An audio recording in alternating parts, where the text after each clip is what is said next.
Good evening. I am working on creating a jingle for Nightly Newsy News, so I am going to be working on that intro, so you just get me a little bit quicker. Welcome, JW and Wolfram. Thanks for doing the Modly stuff. We have so much to talk about. Flash fan, I am doing well. I hope you're doing okay this evening. We have so much to talk about. Good, bad, otherwise, and game stonks. Uh, Only diamond hands, y'all. And that's about all I know about the stock market. You bet on GameStonk when it's making fun of someone, and you keep diamond hands. That's about all I know. Do not take financial advice from me. Audio Coffee, thanks for lurking. Squid Pro Quo, thank you for being here. My audio sounds strange. Okay. How is this? Jen Lay 143, thank you for joining. Hopefully that's a little better. Uh, I may have in the midst of, doing 27 different changes for my first two character uh, video thing, my boob may have knocked it yet again. Always, always with my chest wanting me to be silent. Good evening, Captain Kern. And so, our first story today, and I am really excited to see what we have on this one. But the state just filed a 337, response or page response to Scott Peterson's, claims of innocence. Welcome, observation station, DK Cripple. And I'm glad I fixed the audio. I'm telling you, between all of the costume changes, it probably got knocked. I'm not gonna lie. You know what? I care as little about Meghan Markle as she does about me. So, no, I haven't seen her boobage or lack of. But let's see what Scott Peterson is going up against with this new, well, his appeal, because the state just dropped a big old 333 page filing. A California jury found Scott Peterson guilty of murdering his 27-year-old pregnant wife, Lacey, and their unborn son, Connor, after a 5-month trial in 2004. Over the years, he's had multiple failed appeals, but succeeded in having his death penalty overturned in favor of life imprisonment. Now, this really isn't a big, hurdle, considering Gavin Newsom has talked about phasing out the death penalty. So a lot of these people who are getting, unalive by state's means are having those sentences quietly converted into life without parole. So, you know, but his latest appeal has been taken up by the Los Angeles Innocence Project and purports that there are previously untested DNA evidence that could exonerate or show that someone else may have been responsible for the double homicide. Prosecutors disagree, and they point out the boatload of evidence in a 337-page court filing opposing his motion for new DNA testing. Now, I did download that 327-page monster of a file, and I may start reading it because in different videos, because honestly, I wasn't really into trials when this was going on. So I do kind of want to see what the state actually had versus, what is actually, I thought I knew about this case. Describing the overwhelming case that landed him a conviction in the first place. They pointed out Peterson's repeated lies to detectives, to his mistress, Amber Fry, and the media. They included photos of him smiling during a visual for Lacey Peterson just days after her, disappearance. But much of it is tied directly to his alibi, a boat trip in San Francisco the day his wife vanished. And in all of this, I think sometimes Lacey and Connor kind of get lost. And it's, something that we kind of do. We get really focused on, okay, is the defense going to do this or is that? And we kind of forget, not intentionally, the victim, but, it kind of gets lost in the shuffle. Excuse me. I have to start. I'm going to buy a bag of Ludens, just a huge one, the wild cherry, because hells yeah. And then I'm going to start reading that.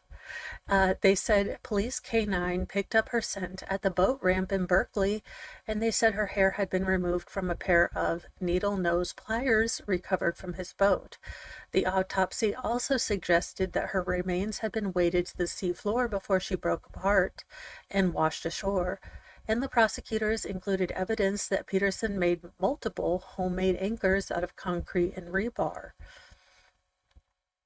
I mean, I honestly thought that the state had a lot, but I do kind of want to look at the whole, filing to see if there's some stuff that maybe, now that I'm more familiar about what gets into a trial and what doesn't, if they really had, you know, all the facts. Welcome, JKD Buck and Greedy Bloke. Let's see. Prosecutors painted Peterson as a charmer who would show up with dozens of roses and home cooked meals. When he first met his mother in law, he handed her and his wife each a bouquet. In the weeks before her unaliving, Peterson was having an affair with a woman named Amber Fry, and he showed up to their second date with fresh groceries. Prosecutors also pointed out the web of lies he made before his wife's remains washed up. When her friend found out he was married, he claimed his wife had died a month before she had. Uh, Chad Daybell, did you watch this case with your, visions from a heavenly portal in a closet where you talk to your wife? Nuts. In an interview with detectives, he denied having an extramarital affair. In an interview on TV, he claimed he told the police about Fry immediately after his wife went missing. Before the police arrested him with bleach blonde hair and $15,000 in cash near the Mexico border, he bought a Mercedes in cash and told the seller his name was Jacqueline, according to prosecutors. Yeah, he seems like a Jacqueline. I would have gone Jackie O or Mary Beth, but he went Jacqueline. Of course you do. The seller, identified as Michael Griffin, asked him if it was a car for his wife. No, that's my name, Peterson replied. According to the filing, Griffin asked him if it was a French name or a French thing. No, it's kind of a boy named Sue type of thing, Peterson told him. That's what my parents hung me with. I go by Jack. Sure, sure. So sure about that. To anchor his boat, Peterson made homemade anchors by pouring concrete into a container and leaving a steel loop sticking out. A pair of needle nose pliers on board had his wife's hair mashed between the teeth, according to prosecutors. A police canine picked up her scent at Berkeley Marina boat ramp, where Peterson told detectives he had launched to go fishing. After returning from Berkeley Marina, where he was believed to have thrown his wife's remains overboard, Peterson returned to his home in Modesto to find the family's dog in the backyard with its leash on.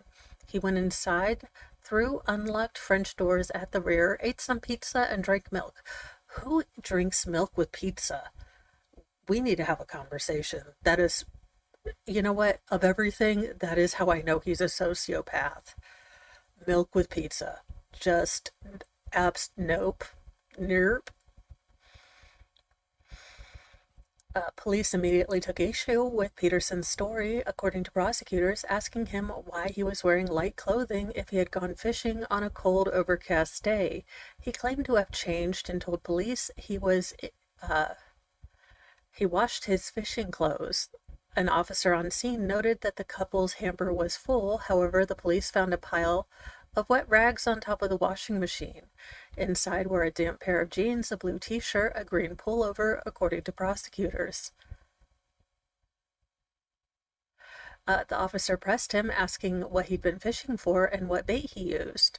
At that point, the defendant paused and had a blank look on his face for a second or so. His eyes shifted a little bit and he hesitated in answering him before mumbling something but did not give the officer an answer, prosecutors wrote. Moments later, an officer observed Peterson walk out his front door, throw a flashlight at the ground, and say F, according to prosecutors. He told several other people that day he'd been golfing. Well, if you're lying and cheating on your pregnant wife, I'd have a thought, but maybe it's sight. I feel like church lady final form needs to happen right now. Peterson made other conflicting statements to police. He claimed his wife had gone for a walk in a nearby park, while evidence suggested that due to her pregnancy, she stopped taking walks on rough terrain there. He claimed she was supposed to have gone grocery shopping the morning she went missing. Police found receipts in her purse from the day before. He claimed a force multiplier uncovered from his glove box was merely for pheasant hunting. Dear Lord, I have never hunted a pheasant, but I'm sure that would be interesting.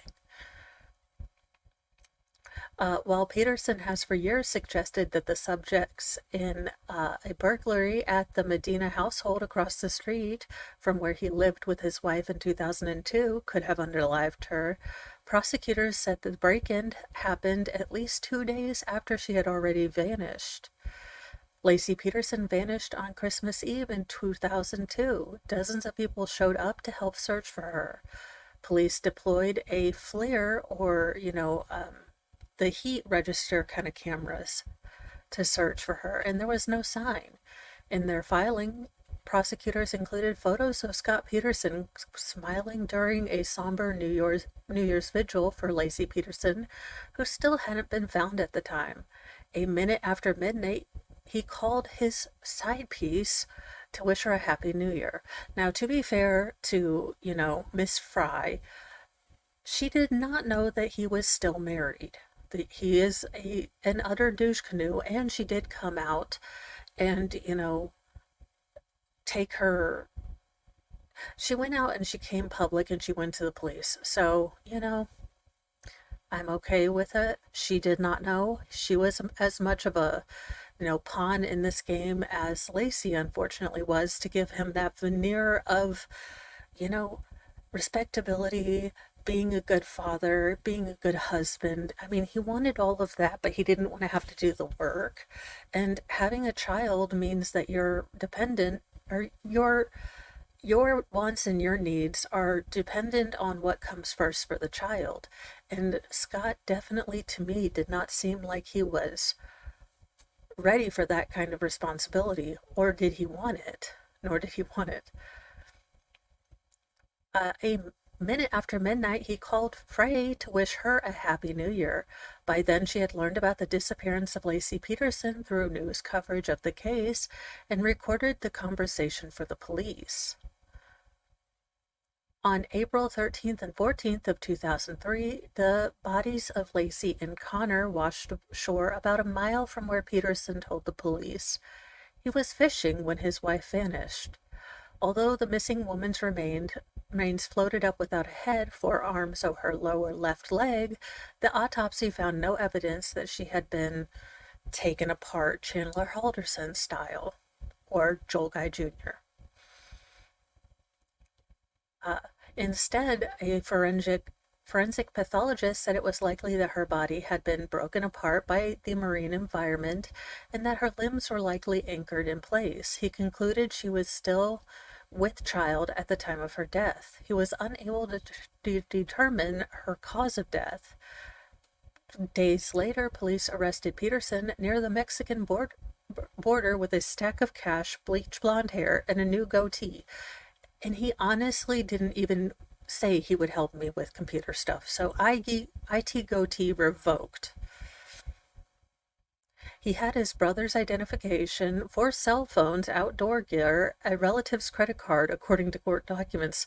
Sounds super innocent to me, Rusty Shackelford. In November 2004, jurors found him guilty of first and second degree murder for the deaths of his wife and son. Lawyers for the Los Angeles Innocence Project are seeking new DNA testing on a hammer linked to a burglary across the street from the Peterson family, as well as a stained mattress found in a burned out van parked less than a mile away. Peterson, who has always maintained his innocence, is currently serving a life prison sentence. He's due back in court on May 29th for a hearing on the DNA dispute. Yeah, dang it, how are we both going to be Rusty Shackelford? Well, they can't catch all of us. I say all of us are Rusty Shackelford. We are all Spartacus or Sporadicus. Really, at this point, with how much we're teaching kids to read, it'll be Sporadicus. In a terrifying headline, most of 50 million bees, that is BEES, no, two E's, one S, contained after a bee-laden truck crashes. What in the nightmare fuel is this? I didn't even know we transported bees by truck. But now we need to make a new final destination. Trapped behind a bee truck. I will never again only fear lumber trucks.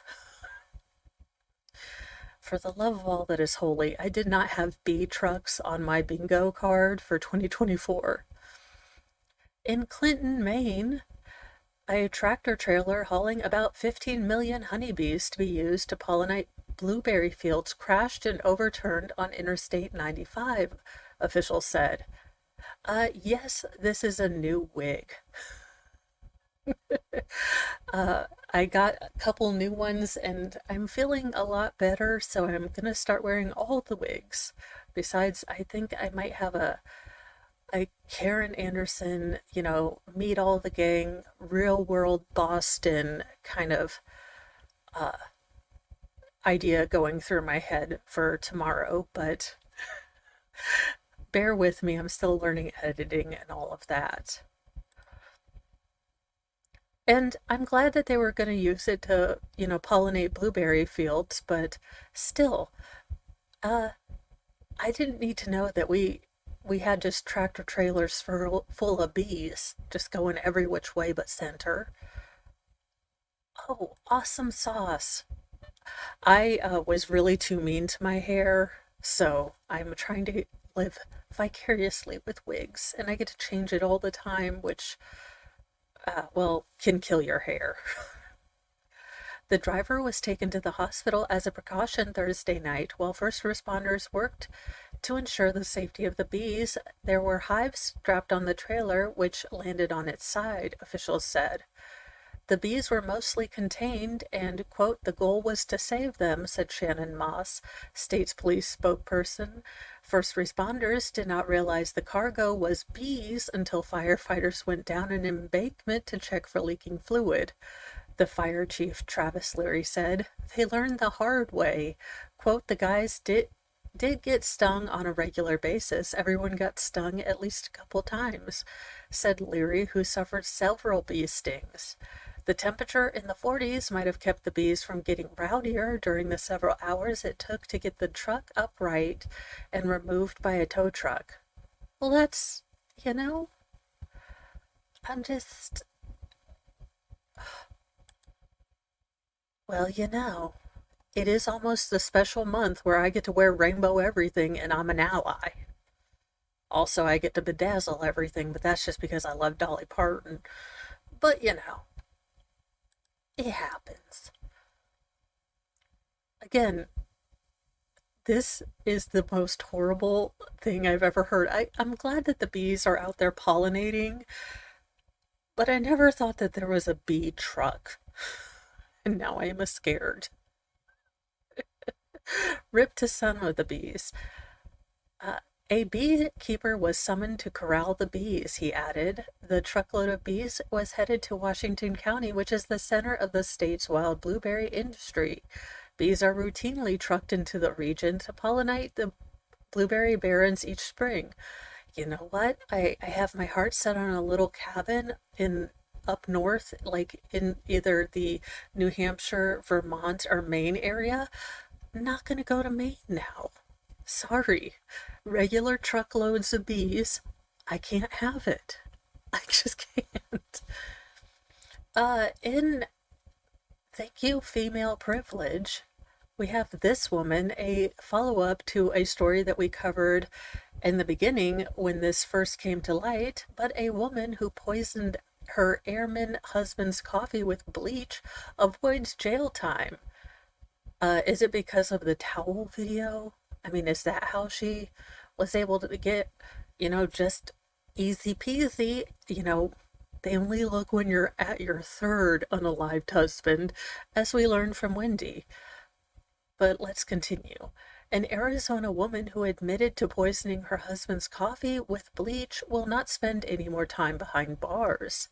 Melody Feliciano Johnson, 40, pled guilty in April to 2 counts of adding poison or harmful substances to food or drink. If you remember this story, it was the husband actually videotaping her and testing his coffee with pool um, tabs that show the chlorination because she was just straight pouring bleach. Like, ma'am, have we not seen 9 to 5? 9 to 5, you just switch that skinny and sweet with the accidental, oh my goodness, oopsie doopsies, and then you're done. I don't know why she wasn't charged with attempted murder. I am going female privilege, and she had a video with a towel only. But maybe this article will explain. She was originally charged with attempted murder. Godoy, yeah, she wanted to unalive her husband.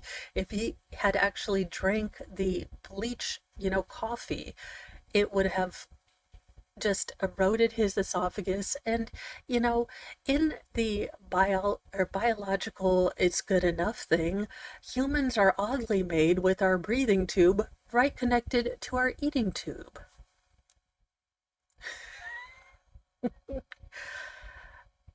Prosecutors were asking for as much as 4 years in prison. As part of probation, Johnson must undergo mental health treatment and have no contact with her husband.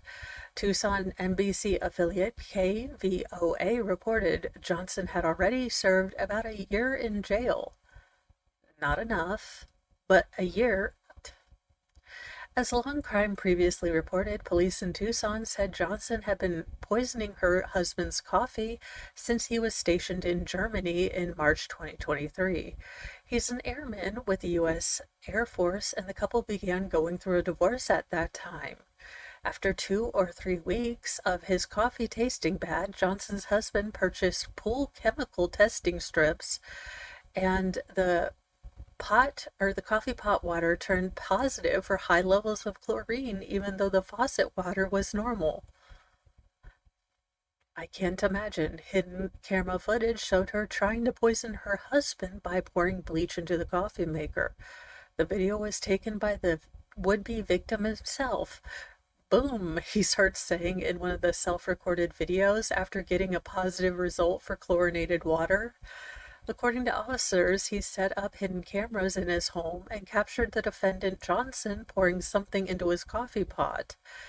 He stated she knew that he would prep his coffee pot to be ready at the night before, so in the morning he just needed to turn it on to make his coffee. Documents show at that time he stopped drinking the coffee but continued to drink. Sir, this is Rusty Shackelford levels of you caught her. I'm actually really, you and MacGyver, because I would not have thought to videotape anything, but I wouldn't have thought to, slowly unalive my husband with, bleach water in his coffee. At the time, he stopped drinking the coffee but pretended to drink it as he did not want to make a report while in Germany. Oh, my mama, thank you for joining us, and it's okay, you'll catch up in just a little bit. Uh, this pattern allegedly continued after the Air Force moved him to David Mothman Air Base in in Tucson. He brought video evidence to the police, and when the initial footage was not clear enough, he purchased even more cameras. He secretly recorded his wife making her way to the bleach from the laundry room to the coffee maker and pouring the substance inside. Ma'am, subtlety. Not that I want you to get away with this, but can we try subtlety? I mean, I can't with you.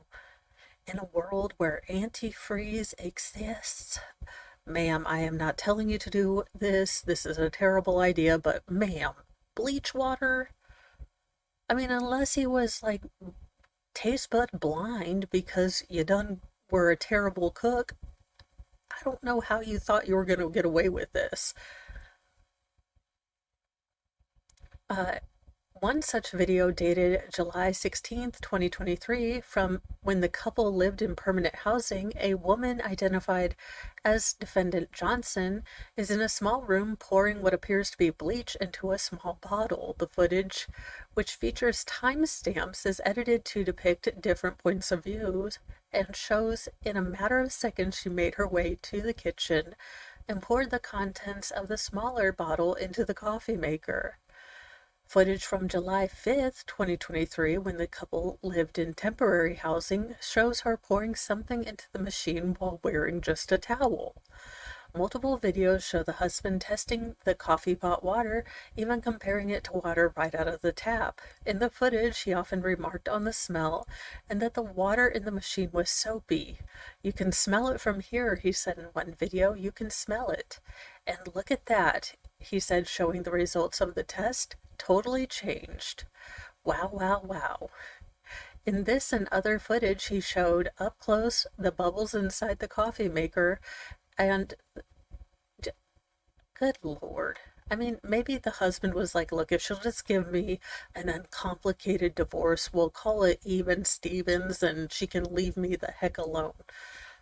Ma'am, you should probably be forced, though, to wear a sign that says, "You go cray cray," when you don't get your way. In another update to a story that I brought, Puxatawny Phil's babies are named Shadow and Sunny. Just don't call them the heirs apparent. In previous stories, we learned that Puxatawny Phil was, well, he made some babies.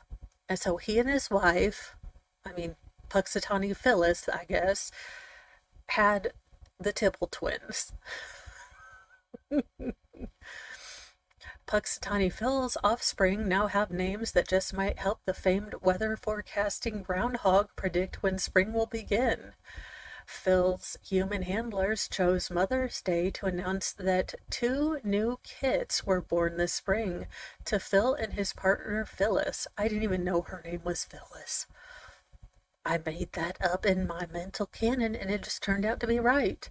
And they are named Sunny and Shadow. Sunny is a female and Shadow is a male. Each spring, Phil makes a prediction about the length of the remaining winter. According to tradition, if he sees his shadow, there'll be 6 more weeks of cold. This year, Phil did not see his shadow, therefore they predicted an early spring. Quote, "These kits of his are not replacements. They are not the heir apparent," Dan McGlindy, vice president of the Puxatawny Groundhog Club Inner Circle, said in a phone interview Monday. Sunny and Shadow will not be part of the ceremony. It's still Phil's job. There is only one Puxatawny Phil. The club received hundreds of suggestions for the pup's name. The final decision emerged after a one-on-one between Phil and the club's president, Tom Dunkel. Listen, I'm not sure. There's how close is too close to a ground rodent? Look, if you start speaking to the ground rodents, we're gonna have to call the people with the hug jackets. Quote, "Today, the first family of groundhogs has grown. Puxatawny Phil and wife Phyllis have 2 kits of their own." McGlinley read from a scroll announcing the names of the pups born to royalty in a video posted on social media Sunday. The babes were discovered in March by a club member who was feeding fruit and vegetables to Phil and Phyllis. The groundhog family lives in a climate-controlled burrow at the local library. Wait a minute, I'm coming back as Puxatawny Phil. Uh, Climate-controlled in a library? I'm cool with it. So there you go. We have, you know, we have, well, not replacements, but, when Puxatawny Phil decides to move down to Florida, we may have, someone to show him the ways. In another story that we kind of talked about earlier, but game stonks are back. I don't know why, I don't understand how, but I am here for the shanties. I want all the sailor shanties about game stock. I want them back. I need them. Look, us memers have had a hard time. We are getting ready to go into an election, and we just need some good shanties. Game stocks stock soars over 70% as, quote, Roaring Kitty revival reignites the meme stock bonanza. Let's see. I know nothing about the stock market. Anything I say should not and cannot be used as life advice. You have been warned. GameStop GME soared as much as 110% Monday before paring gains, and it was halted for volatility numerous times after, quote, Roaring Kitty, end quote, the person who is seen as the Kickstarter of the meme stock frenzy during the panorama, posted online for the first time since 2001. The stock crossed just above $30 a share on Monday to close 75% up. Shares have been on an upward trend, rising about 60% over the past 2 weeks. I will start the countdown for, Elizabeth Warren to come out and say, this is not, good for the market, and we need to make sure that normal people can't affect the stock market. I give you 5 seconds before everyone is upset that, regular people are, playing with the stock market like they do all the time. Nancy Pelosi, I see you.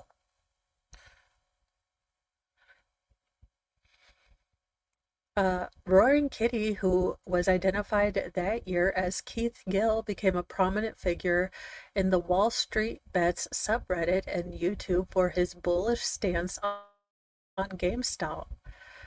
Sunday's post on X, formerly known as Twitter, included a meme of a video gamer leaning forward, appearing to take the game seriously. The post received more than 81,000 likes and 9,000 comments. The last time Roaring Kitty posted on X was June 2021.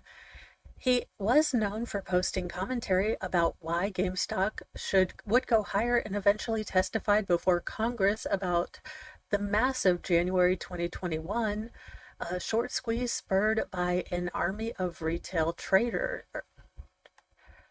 Short interest on GameStop sits about 24% of the float. I have no idea what any of this means.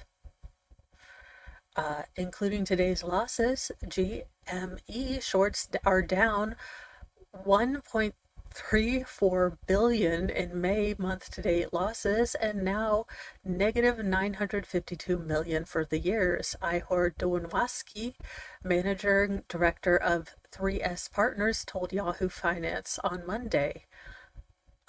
Look, this is a lot of stuff. Again, I am just here for the shanties. So GameStop shanties must happen. I don't know what any of this means, but there you go. If you are looking to do something or other with the stock market, it's GameStop time. In judges behaving badly, well, this judge seems to have done about this. Oh, what in the Nick Nolte uh, is this mugshot? Well, an Oklahoma judge already facing wild Texas road rage shooting charges, similarly accused of a drive-by pew-pewing at his brother-in-law's house with the gun he later reported stolen. I mean, seems to make perfect sense. I'm sure he has a wonderful story about how this happened. I mean, an Oklahoma judge already facing a felony case in Texas in connection with an alleged drive-by and road rage crash now faces an indictment for allegedly perpetrating a drive-by. How much Snoop Dogg did this man listen to in a weekend? Had some White Claws, and this is what happens.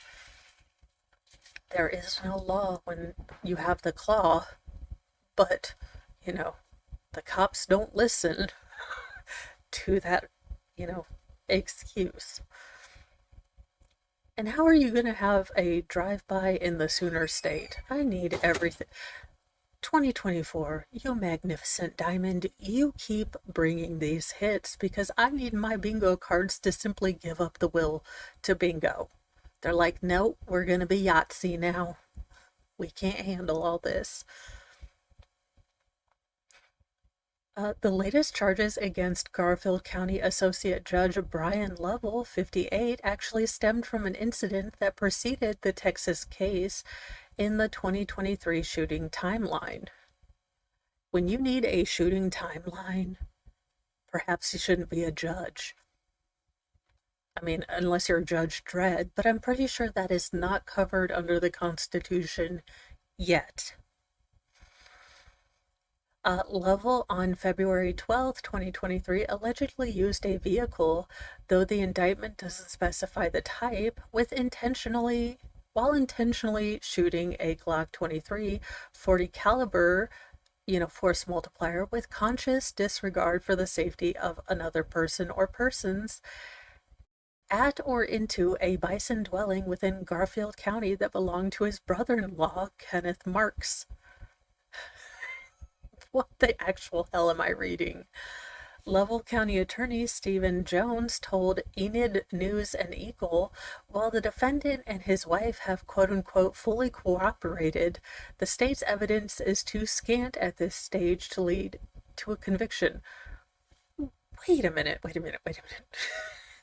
This drug just did a drive-by, force multiplying, and there's too scant an evidence to follow that? Everybody doggone has a Ring doorbell except me. But Mr. Mo's off next week, so I'm getting a Ring doorbell. How could there be no evidence? As far as the merits of the charges and defense, we do not at this time have discovery material which in due course will be made available to us. From our own investigation, the evidence is insufficient to convince a jury beyond reasonable doubt, which is the standard that he has committed any offense, Jones reportedly said. We intend to defend the case vigorously. During the course of the investigation, the judge and Miss Lovell have cooperated fully. Oklahoma Attorney General Gunter Drummond announced the drive-by shooting indictment last Thursday and said it was similar in nature to the shooting in Austin, Texas on September 11th last year, approximately 7 months after the alleged Oklahoma drive-by. The AG said that Lovell reported his gun was, well, it got lost 2 days after the February 2023 shooting. As it does, ask Susan Lazarus. It just happens sometimes. But the authorities allege that it was the same force multiplier used in the ensuing September 2023 drive-by. Listen, I don't know about you, but I want my judge to have under at least 2 drive-by convictions. I know I'm just judgmental, but I need my judges to at least be, well, under Biggie level, okay? Investigators alleged he used the same gun, a Glock, in both Texas and Oklahoma shootings, which would mean it wasn't stolen. As Law and Crime previously reported on the Texas incident, Lovell was accused of whipping out a pistol while behind the wheel of an SUV, opening fire into at least 6 parked cars. I mean, look, the parked cars looked at him funny. It is Texas. He thought that that was just the general way, you know, you take care of things. He's only watched The Simpsons. He figured dueling was okay. Are you buying any of this? Because I don't know what your defense is going to be, sir. And engaging in road rage ramming behavior. He was accused of twice ramming his SUV into a woman's car in an attempt to push the vehicle into oncoming traffic. Look, we all pretend and we all think about pulling a Tawanda, but we don't because insurance and deductibles and, possibly going to jail are a thing. An affidavit said that Lovell, quote, discharged a firearm approximately 5 times while driving down the street that day, and that proof was in the bullet holes in the marred parked cars. Authorities also said that video recordings captured the drive-by bullet barrage. But even as cops tried to figure out what was going on with the shooting, there was a second 911 call about Lovell, this one about a crash he allegedly caused with intent. While speaking with Lovell, the affiant alleged, cops saw a pistol magazine in the driver's side door pocket of his SUV and the gun itself on the front passenger floorboard. Based on video evidence of the collision and independent witnesses and the victim of the collision, it is believed that Lovell intentionally struck the other vehicle involved in the collision and engaged in a verbal argument with another driver. I mean, I don't know. Noting that there are 2 road rage collisions. Investigators said the victim was stopped at a traffic light and Lovell nearly pushed her car into oncoming traffic. After his arrest, the judge allegedly claimed not to remember anything about the shooting, but acknowledging rear-ending the other driver who cut him off. As you do. Well, look, you look a whole lot, Nick Nolte'd right here, that I don't think you should pass judgment on anyone. Yeah, he didn't remember anything. He acknowledged rear-ending them, but cops said he didn't admit the collisions were intentional. Well, now I hate to be a mathologist because I'm really not good, but the equation where you in one hand did know it was intentional and then you can't remember. This is not Schrodinger's intentionality, okay? I thought you were a lawyer at some point. And in other news, if you are a Family Guy friend, Fox execs will hold back on Family Guy, but it's still a crucial part of the animation block. I was okay with Family Guy for like the first couple seasons, but then it seemed to just be the same, the same, the same. So if I'm going to watch anything, it's gonna be, well, South Park.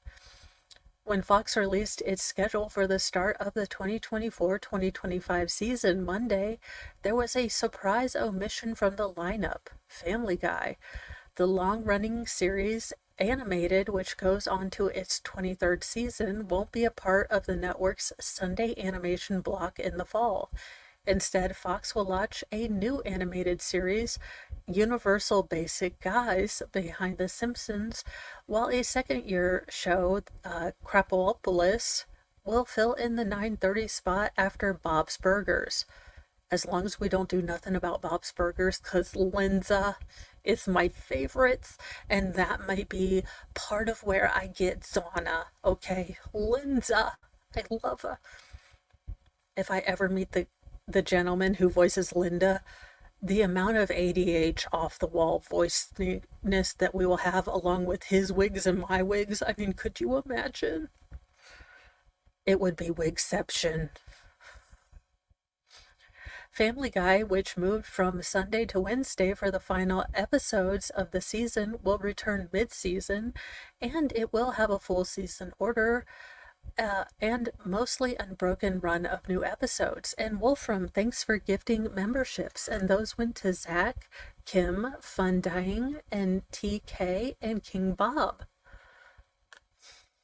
So thank you so much, Wolfram. And if you guys would like to thank him too, this is awesome. I love seeing members growing and everything, and I'm glad that I am finally in kind of a swing of things where I am getting, spicy snack bites out and trying new things. I feel like I'm sort of getting the hang at being semi-competent in Canva and editing, but only semi-competent. Let's see here. Fox Network President Michael Thorne told reporters Monday morning, quote, "It's still a crucial part of our schedule," Thorne said of Family Guy.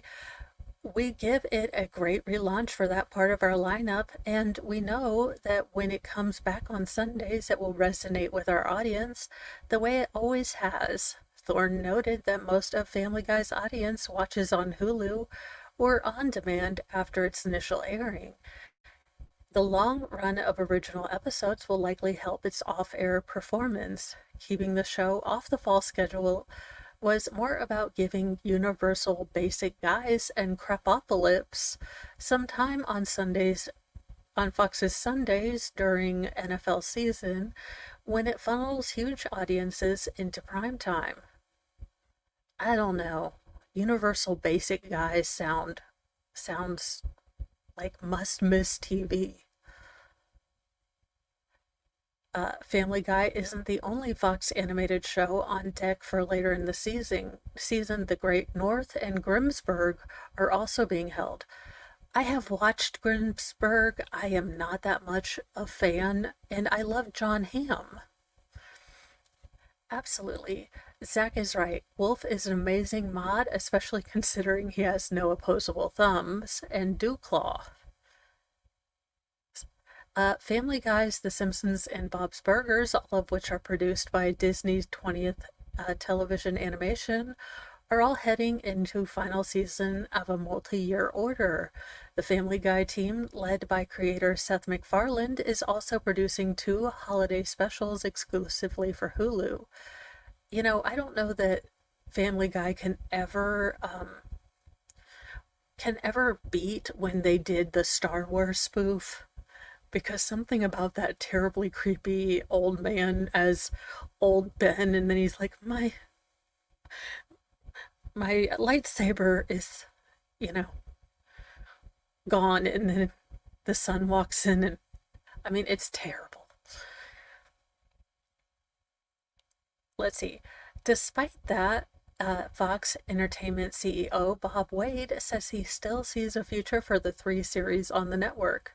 "We love them, and we have great relationships with the creators and with Hulu and Disney as well."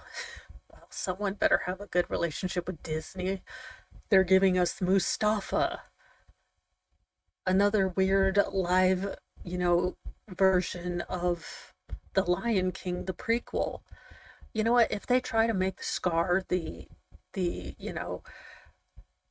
if you've noticed in Disney movies, there isn't really a bad person. There's just like, look, you didn't understand Cruella was, an okay person, or, you know, all these things.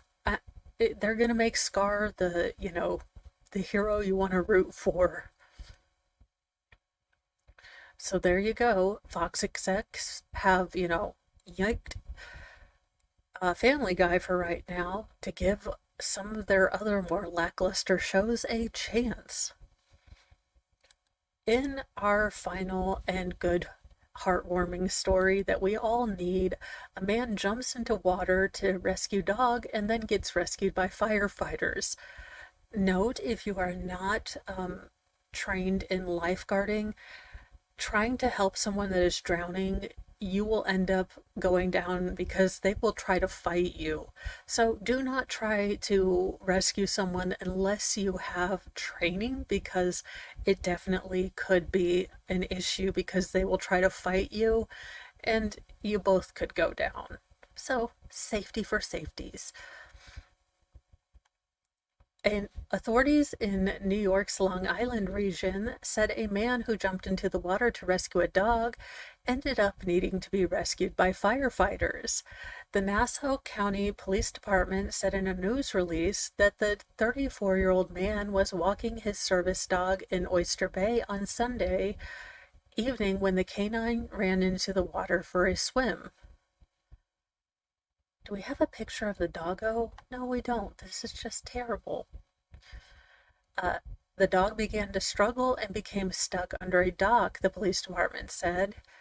The man's girlfriend used the dog's GPS collar to pinpoint the pet's location, and the man jumped into the water to assist the dog. A police officer arrived on scene to find that the dog had been lifted to safety, but the man was unable to get himself out. The officer threw a life preserver to the man and summoned Oyster Bay Fire Department. The firefighters, quote, used a rescue line to extract the male from the water, the police department said. The man and dog were not injured. So that's good, but do remember that, if life in New York City can punch Steve Buscemi, which I still am ticked off about from this morning. Be safe, be kind, and, if you're going to be rescued by firefighters, could they be shirtless and have puppies? Asking for a friend, it might help funding. Have a good evening. I am sending you all over to Shizzy. I will be doing a bio break, and then I will join him because I think we are on What the Hell's Florida Man for Monday evenings. I'm also probably going to take my wig off because these gets hot. But I will see you guys. Be kind to yourself. Be kind to someone else. You never know what people are dealing with, and a kind word always helps. And that voice inside your head that tells you all the mean things, mute it. Have a good evening. Bye, guys.